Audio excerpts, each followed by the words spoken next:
మిర్చి బజ్జీ, అరటికాయ బజ్జీ, వంకాయ బజ్జీ, ఆలుగడ్డ బజ్జీ, క్యాబేజ్ బజ్జీ, మిర్చి మసాలా బజ్జీ.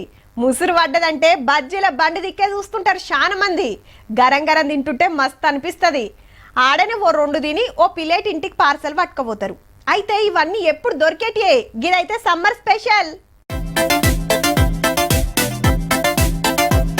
మంచిగా కడాయి పెట్టి బజ్జీలు దేవుతున్నాడు అన్న.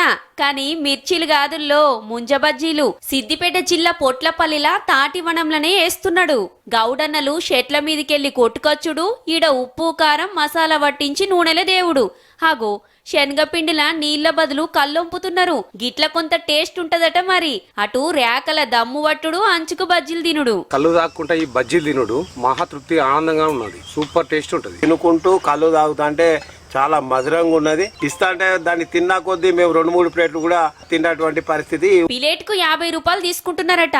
ఎండాకాలంలో గీ నడమ శానా ఊర్లలా గిట్లనే తయారు చేసి అమ్ముతుంటే కాయుషున్నోళ్ళు కొనుక్కోబోతున్నారు. శనగపిండిలో నీళ్లకు బదులు కళ్ళు కలిపి మసాలాలు తగినంత మసాలాలు, మరి కారం, ఉప్పు, పసుపు, ధనియాల పొడి, కొత్తిమీర కలిపి తయారు చేస్తాము. ఇది మా ప్రత్యేకత. మిర్చి బజ్జీలంటే ఎప్పుడైనా ఉంటాయి. ముంజ బజ్జీలు ఇప్పుడు తప్పితే మళ్ళా దొరకాయి కదా. గందుకే ఓ పట్టు పడుతున్నారు అన్నట్టు.